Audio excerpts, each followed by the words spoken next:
Today, we're recapping the Mechanic movie series. The film begins in Colombia with a plane touching down in a secluded hangar. A man named Jorge is being transported when they encounter a roadblock. His crew resolves the situation and they proceed to his big mansion. Jorge is having a swim when he notices one of his watches at the bottom of the pool and dives to retrieve it, but is intercepted by a man wearing a breathing apparatus. The man submerges Jorge until he stops moving. His bodyguard sees Jorge's lifeless body, but since it looked like he was swimming, he ignores it, not knowing it was fake. The assassin lets go of him and makes his escape, and this is where we meet Arthur Bishop. The lifeless body is discovered, prompting all the armed guards to rush into the residence. Arthur, dressed as a chef, navigates through the house and changes into a different outfit outdoors. Jorge's associates gather around him, confused. In the meantime, Arthur makes his way to a bridge, leaps into the waters beneath, and takes a boat to escape. After some time, in New Orleans, Louisiana, Arthur gets out of the truck and onto the pier. He boards a boat and navigates through the water until nightfall and gets home.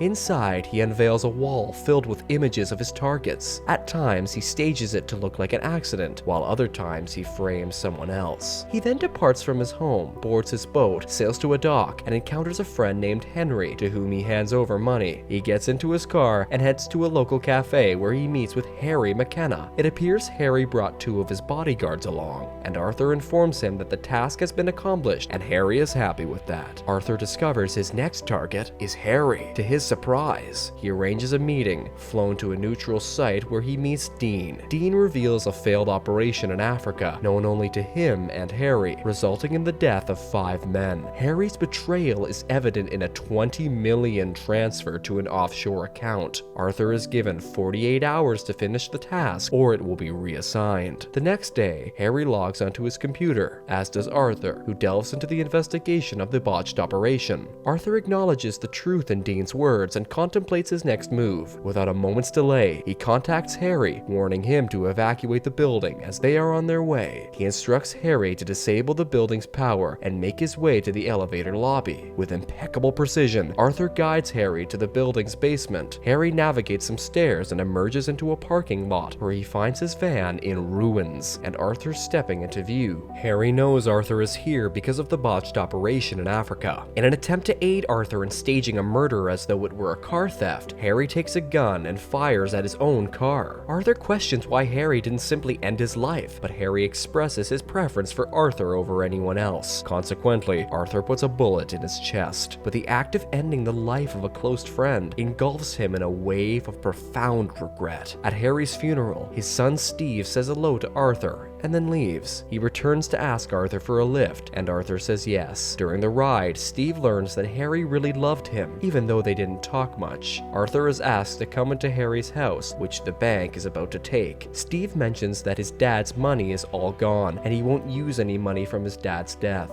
As Arthur is about to leave, Steve asks who would shoot a person in a wheelchair. Arthur is so upset that he just walks away. Later, Steve wrecks the house, and later is parked in an area where a man offers him help. Steve declines, and the man points a gun at him, wanting the car. He parked here to find the car thieves who killed his dad. He beats the man badly and is about to kill him when Arthur appears out of nowhere and stops him. He lets the beaten man go and puts Steve in the car. The next day, Arthur goes shopping. Steve spots him and stops. He asks Arthur if he can make him a hitman. Arthur says no and goes back to the dock to look at a boat he's thinking of buying. At night, Arthur looks at a photo of his good friend and calls Steve. He picks up and Arthur gives him a place and time to meet. When the time comes, Arthur tells Steve that he's a mechanic, a hitman who fixes people's problems. He also says his job is hard, and they adopt a dog. Arthur adds that being a mechanic needs a certain way of thinking. Revenge doesn't exist. The next day, Arthur tells Steve to take the dog to a coffee shop, order a black coffee, sit by the window, and do Sudoku puzzles every day for 3 weeks. Arthur also takes him to a shooting range, preparing him for any fights he might face in the future. Arthur gives him a book about insurance that covers almost all ways a person can die, and asks him to read it. After losing his home and car, Steve moves in with Arthur and hones his shooting skills. Arthur takes him to a shady place where they meet a gun dealer. Arthur kills the dealer to show Steve the harsh reality. Back home, Arthur reveals the dealer's illicit activities and introduces their next target, Burke, a rival group's hitman with a fondness is for Chihuahuas. Arthur's plan unfolds smoothly, and Steve invited for a drink and armed with poison.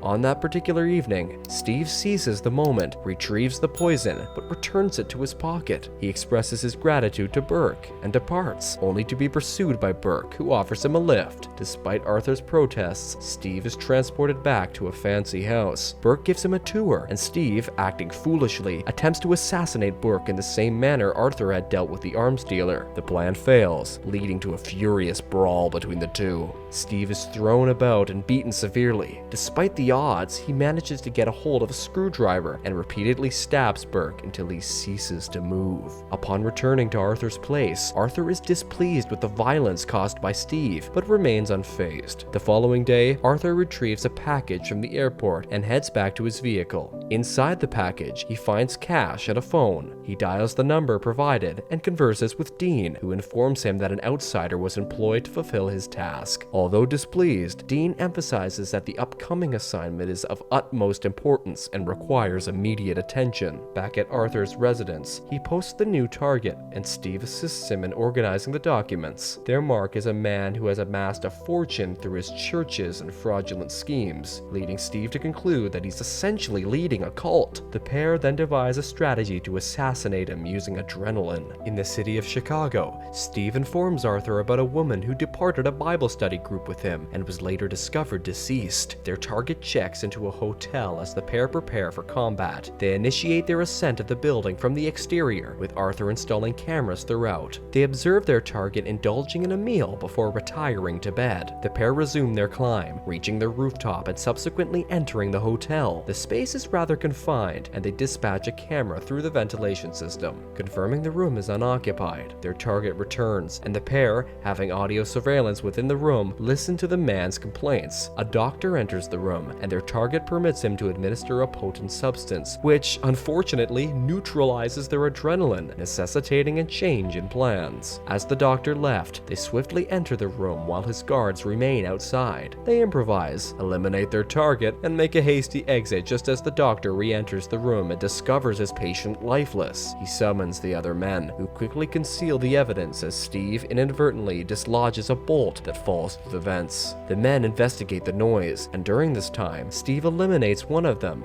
and they flee under gunfire. The men pursue the pair, and Arthur swiftly neutralizes several goons as he dashes through the building. Steve dispatches 3 attackers in quick succession, and Arthur does likewise, albeit unarmed. He relies on hand-to-hand combat to accomplish the task, and Steve joins him. The pair secure their lines and leap off the building amidst a hail of bullets. They halt and force entry into a room as law enforcement arrives on the scene. The pair separate to evade detection, and Dean receives news of the shooting. Arthur heads to the airport to return home, but he notices the same man who was believed to have died during the mission in Africa and promptly starts tailing him. He maintains a vigilant watch on the man who was thought to be deceased, sits beside him on a bus, and inquires about the events in Africa. It appears that Dean had compensated him handsomely to eliminate the other 4 members, and due to Harry's suspicions, they had dispatched Arthur to assassinate him. The hitman seizes a knife, and a conflict ensues. Engaging in combat within the confined space of a bus proves challenging, but Arthur succeeds in wounding the hitman. The fight persists, and Arthur hurls him out of the bus, where he is fatally struck by a passing car. Later on, he returns to the pier only to find Henry absent. Suddenly, a vehicle arrives and men with weapons scatter across the dock in search of Arthur. However, Arthur surfaces from the water, effortlessly eliminating 3 men. He then notices his friend lifeless in the water and promptly calls Dean to warn him. He boards his boat and contacts Steve, only to discover a gun pointed at him. He informs Steve of a concealed weapon in the sofa, which Steve swiftly retrieves and uses to neutralize the hitman encircling him. Upon Arthur's return, he instructs Steve to collect a few boxes for transport as he searches for Dean's bodyguard. However, Steve stumbles upon his father's firearm, but chooses to remain silent on it for now. On their way to Dean, Steve inquires if Arthur ever thinks about the people he has eliminated. Arthur responds that he hasn't, prompting Steve to probe further, hinting at the possibility of Arthur having killed his father. However,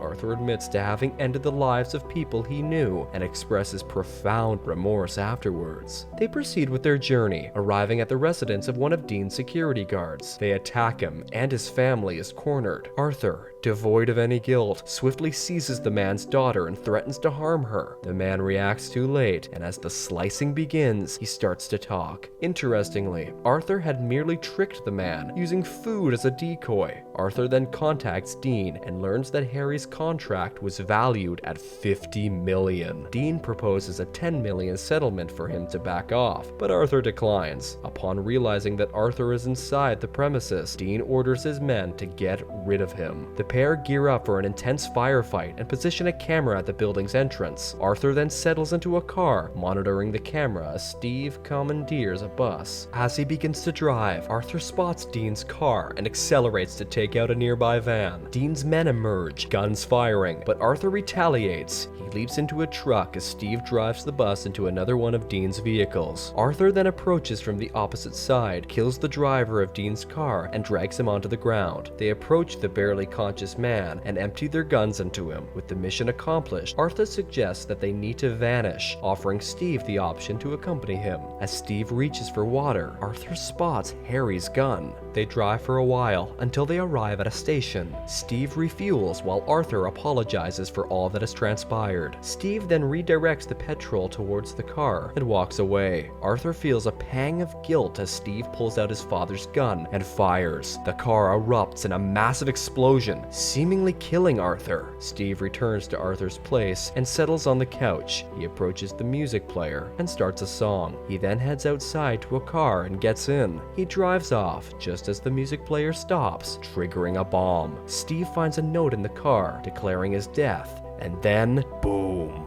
The car is launched into the air, and the house follows suit, transforming into a fireball. Back at the gas station, they review the footage and see Arthur escaping his car before the explosion. As it turns out, Arthur is alive and well.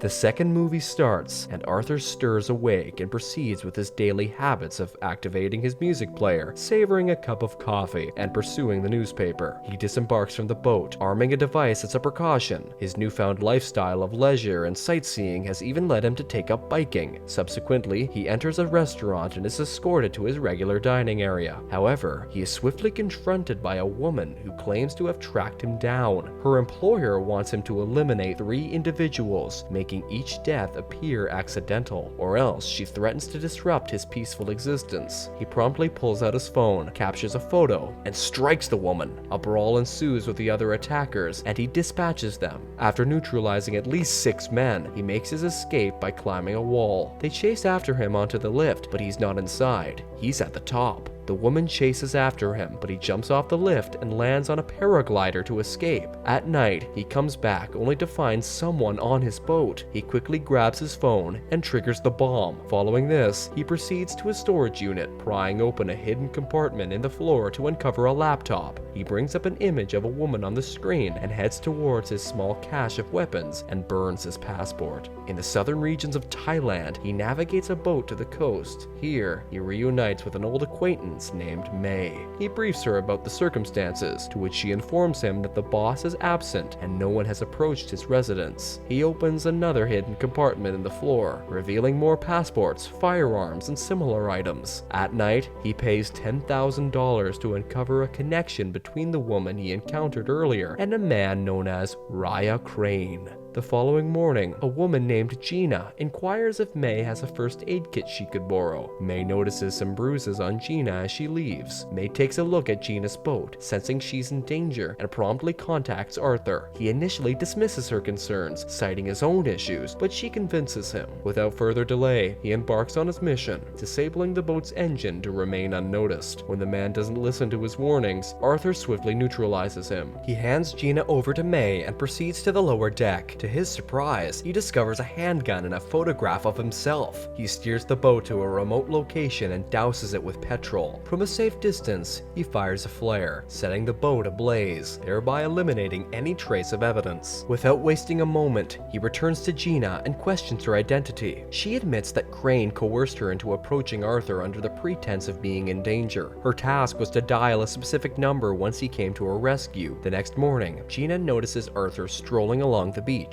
He dons his swimming gear and plunges into the water, soon learning that Gina operates a refuge for young children who have been subjected to horrific crimes. It appears that Crane had threatened her shelter and the children within. Arthur, however, spots a boat in the distance and observes it, realizing they are also watching him. He promptly steps outside and walks with Gina, giving Crane's associates the impression that their scheme is unfolding as planned. Together, they attend a local wedding. As darkness falls, Gina comes over to Arthur, expressing her gratitude for his help and apologizing for dragging him into her troubles. Her children are her world, and Arthur shares with her his own past. He was an orphan who was sold to a mobster and molded into a soldier. Crane was a part of that past too. As it turns out, Arthur managed to escape, but Crane didn't. Gina is filled with remorse for Arthur and embraces him in a hug. The following day, Crane's henchmen, in collaboration with the local police, storm the beach and abduct Gina. Arthur resists but is eventually subdued at gunpoint and handed a phone. He is taken to Bangkok and brought inside a mansion. As he takes a seat, a bomb is activated and Crane finally makes his appearance. Arthur doesn't waste any time and informs Crane that he's offering him a single opportunity to back off. Crane, amused, tosses him a dossier with 3 objectives. The first one is Krill, a notorious mass murderer and a significant arms trafficker. However, his current incarceration provides him protection from his adversaries. Crane then gives him an object to ingest, but only after the kill has been verified, so his crew can locate and retrieve him. In the meantime, Gina is escorted to a luxurious yacht, and Arthur proceeds with his usual pre-assassination routine. He scrutinizes everything from the wall heights to the sharks in the sea. He pursues through the wanted notices and spots one that resembles him. He collects a few essentials for the mission and returns to his flat. He duplicates the tattoos of the man on the wanted poster and fabricates a counterfeit passport. As he strolls through the city, he deliberately provokes the police, and upon recognizing him, they apprehend him. He is promptly incarcerated, and Crane's associates linger outside the penitentiary. The man conducting the search gives him the green light, and he enters the prison. Arthur then identifies Krill and his henchmen surrounding him. Another inmate mentions that Krill has murdered numerous individuals, and many prisoners desire his death, as he has taken their loved ones from them, but the guards around him make it unattainable. Arthur notices a man concealing a knife and swiftly takes it from him. Later, Arthur sees a man charging towards Krill with a knife. He hurls his own knife, saving the general. Krill swiftly rises, realizing that Arthur has saved his life, and expresses his gratitude by inviting him to dinner. However, Arthur declines, stating his discomfort with the company present. Krill dismisses the guards, and as night approaches, Arthur is led by the corrupt guards to the jail's luxury suite. Krill welcomes him, then declares his intention to rule Africa once he's released from jail. Without wasting any time, Arthur puts his target in a chokehold and uses a towel to render him unconscious. He quickly concocts a poison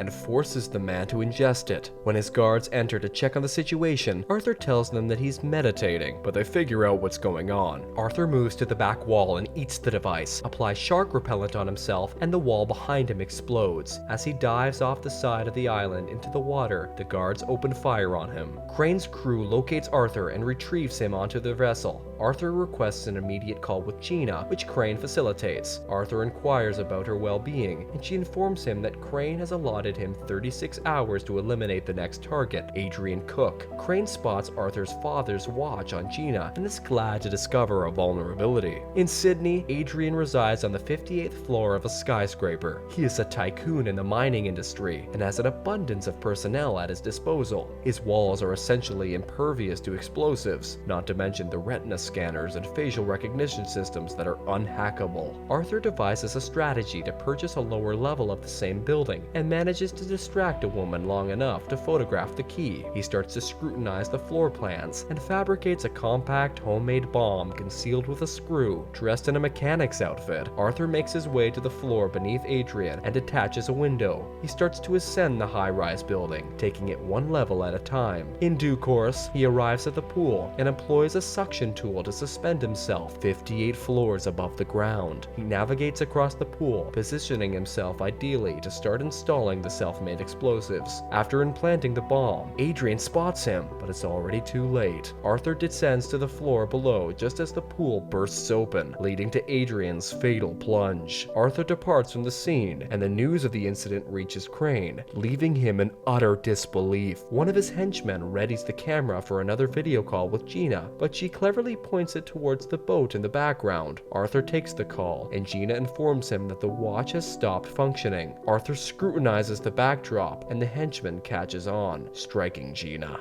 Arthur promptly contacts the harbor master's office and succeeds in obtaining the coordinates of the ship. He hops onto a helicopter, only to find the ship gone, and so he flies across the harbor in search of the boat. He then opts to leap from the helicopter into the water. With stealth, he boards the boat and starts eliminating the goons. He neutralizes another as he gets closer to Gina. He descends to the lower deck and engages in combat with a few more adversaries. Arthur catches sight of Gina, but is suddenly under fire from all directions. He performs a series of daring maneuvers to eliminate his attackers, but is eventually apprehended and brought before Crane. Crane orders him to eliminate a third target, and as Crane departs, Arthur resumes his offensive, dispatching more henchmen before diving into the water and retrieving a concealed breathing apparatus to make his escape. In Bulgaria, Arthur navigates the streets with a plan to assassinate his third target, Max Adams, an American arms trafficker. Max has fortified his stronghold with an impenetrable defense system and houses top-tier submarines within the compound. Arthur conducts some research and learns that Crane has gained control over a significant portion of the global arms market following the deaths of Krill and Adrian. Crane's aim is to obliterate all competition. Arthur promptly heads to a hospital and ascends to the rooftop with his sniper rifle. He intentionally shoots a man in the leg, prompting the hospital to dispatch a helicopter. Arthur stows away on the helicopter, and upon landing, he stealthily disembarks. Within the compound, he incapacitates all the security cameras and starts neutralizing the guards. He proceeds to the control room and incapacitates the personnel there. Upon reaching the ventilation system, he spots an elevator en route to the panic room and detonates it. Despite this, Max manages to reach his panic room. He uses his eye scan to gain access. However, Arthur is already inside waiting for him.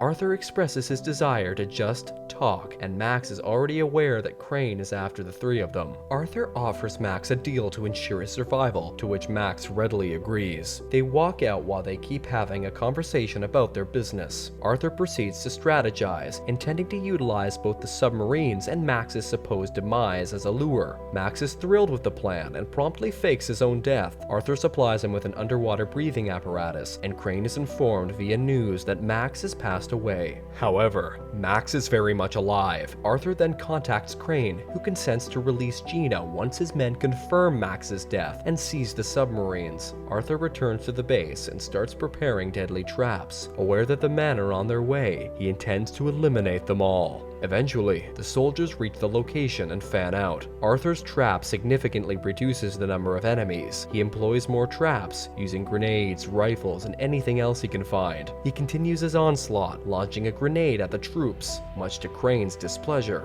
Arthur swiftly boards his underwater vehicle and sets course for Crane. However, Crane captures Gina and uses her as a lure. He then monitors all cameras to track Arthur's location. Arthur emerges from the water, discarding his old principle of not seeking revenge. He hurls one of the blades at the camera, putting Crane in a precarious situation. Arthur continues, advancing towards Gina by eliminating all nearby men. Gina attempts to flee but is shot in the abdomen. Crane takes Gina hostage while Arthur is occupied elsewhere. He then uses one as a human shield to eliminate all men in the vicinity. The battle continues, with a grenade being used to dispatch one of the henchmen. Crane triggers the boat's self-destruct mechanism. With time running out, Arthur locates Gina in the control room. He finds the bomb, places Gina in an escape pod, and releases it. Crane wants him dead, but Arthur's combat acuity is too superior for them to stand a chance. Arthur and Crane exchange gunfire, and when they run out of bullets, they resort to hand-to-hand combat. Arthur easily wins, and Crane claims it's all because Arthur deserted him in their childhood. The fight continues, and Arthur takes a heavy blow. Crane lashes out at him with a chain until Arthur catches it and uses it to bind him to the boat, and the boat explodes. Gina witnesses the debris from the explosion and breaks down in tears. A rescue vessel arrives, and emergency responders are promptly summoned to the location where Max observes Gina being escorted away. She is informed that there were no survivors, and Max conveys to his men that even legends meet their end. After some time, Gina goes back to her children's center in Cambodia. She pens a letter to May, expressing her gratitude for everything she has done. Yet, she remains distressed over Arthur's demise. The movie ends with Gina around her kids, but when she looks out, she can't believe her eyes. Arthur is alive and standing next to her. In the final scene, Max checks the security footage on the boat and realizes that Arthur used a secret compartment on the boat to cheat death once again.